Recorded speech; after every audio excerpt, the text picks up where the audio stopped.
मित्रों, ये प्रस्तुति तुलसीकृत रामचरितमानस का नित्य अध्ययन करने में आपकी सहायता करने का मात्र एक प्रयास है।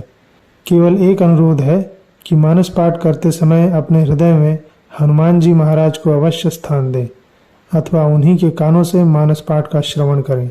जय सिया राम। नित नव सोचु सती उर भारा, कब जय हाँ दुख सागर पारा। मैं जो कीन रघुपति अपमाना, पुनिपति बचनु मृषा करि जाना।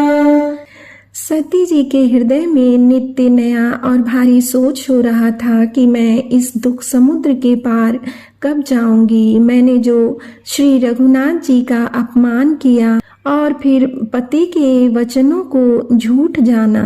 सो फल मोहि विधाता दीना, जो कछु चित रहा सोई कीना। अब विधि अस बूझिय नहीं तो ही, शंकर विमुख जियावसि मोही।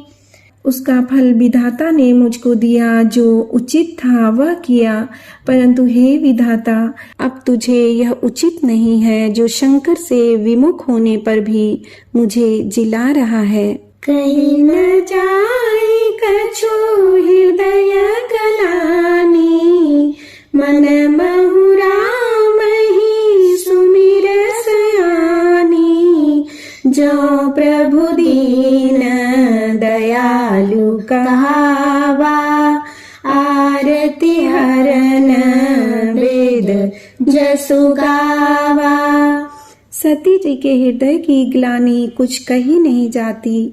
बुद्धिमती सती जी ने मन में श्री रामचंद्र जी का स्मरण किया और कहा, हे प्रभु, यदि आप दीन दयालु कहलाते हैं और वेदों ने आपका यह यश गाया है कि आप दुख को हरने वाले हैं, तो मैं विनय करऊं कर जोरी। छूटऊं बेगी देह मोरी, जो मोरे शिव चरण सनेहु। मन क्रम बचन सत्य व्रतुएहु। तो मैं हाथ जोड़कर विनती करती हूँ कि मेरी यह देह जल्दी छूट जाए। यदि मेरा शिव जी के चरणों में प्रेम है और मेरा यह प्रेम का व्रत मन, वचन और कर्म अर्थात आचरण से सत्य है, तो सब दरसी सुनिया प्रभु। करऊं सो बेगी उपाय, होई मरनो जे बिनहि श्रम। दुसह विपत्ति बिहाय। तो हे सर्वदर्शी प्रभु, सुनिए और शीघ्र वह उपाय कीजिए जिससे मेरा मरण हो और बिना ही परिश्रम यह पति परित्याग रूपी असह विपत्ति दूर हो जाए। एहि विधि दुखित ब्रजेश कुमारी, अकथनीय दारुण दुख भारी। बीते संवत सहस 87, तजि समाधि शंभु अविनाशी। दक्ष सुता सती जी इस प्रकार बहुत दुखित थी। उनको इतना दारुण दुख था कि जिसका वर्णन नहीं किया जा सकता। 87,000 वर्ष बीत जाने पर अविनाशी शिव जी ने समाधि खोली। राम नाम शिव सुमिरन लागे, जाने सती जगत पति जागे। जाई शंभु पद बंदनु कीन्हा, सन्मुख शंकर आसनु दीना। शिव जी राम नाम का स्मरण करने लगे। तब सती जी ने जाना कि अब जगत के स्वामी शिव जी जागे। उन्होंने जाकर शिव जी के चरणों में प्रणाम किया। शिव जी ने उनको बैठने के लिए सामने आसन दिया। लगे कहन हरि कथा रसाला, दक्ष प्रजेश भये तेहि काला। देखा विधि विचारी सब लायक, दक्ष ही कीन प्रजापति नायक।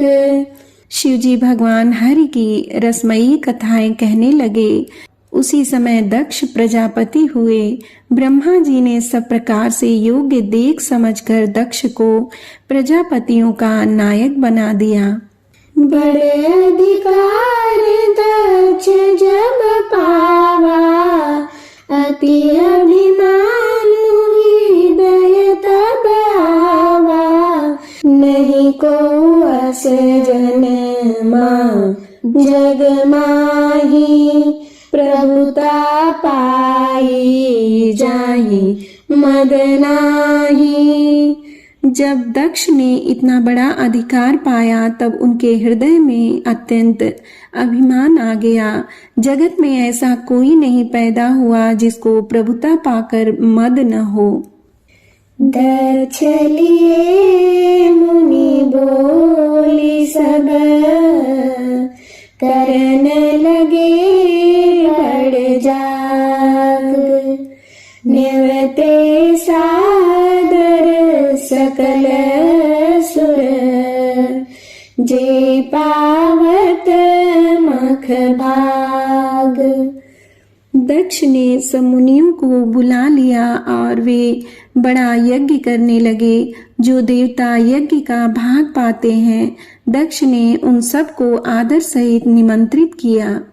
किन्नर नाग सिद्ध गंधर्वा, बधुन समेत चले सुर सरबा।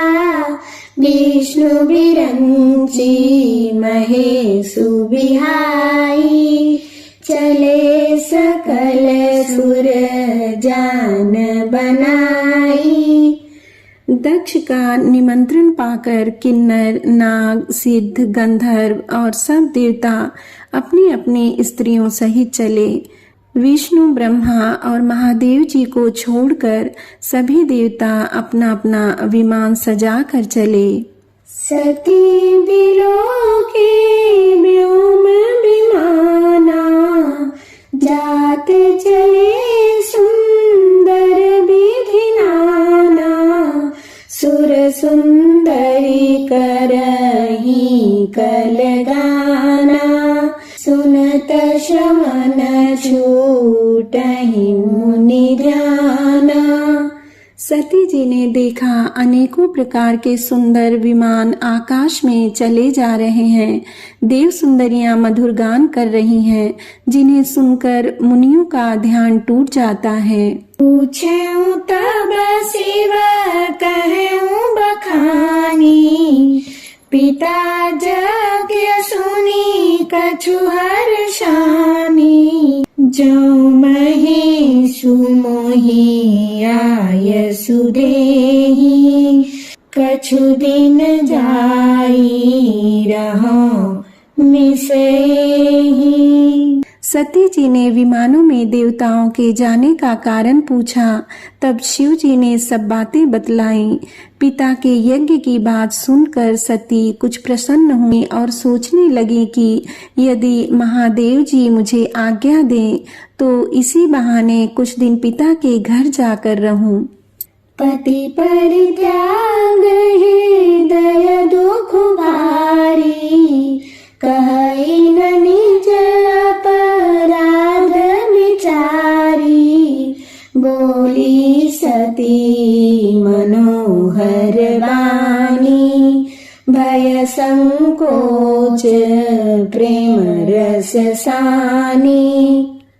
क्योंकि उनके हृदय में पति द्वारा त्यागी जाने का बड़ा भारी दुख था, पर अपना अपराध समझकर वे कुछ कहती ना थीं। आखिर सती जी भय, संकोच और प्रेम रस में सनी हुई मनोहर वाणी से बोली, पिता भवन उत्सव परम, जो प्रभु आयसु होई, तो मैं जाऊं कृपायतन, सादर देखन सोई। हे प्रभु, मेरे पिता के घर बहुत बड़ा उत्सव है। यदि आपकी आज्ञा हो तो हे कृपाधाम, मैं आदर सहित उसे देखने जाऊं।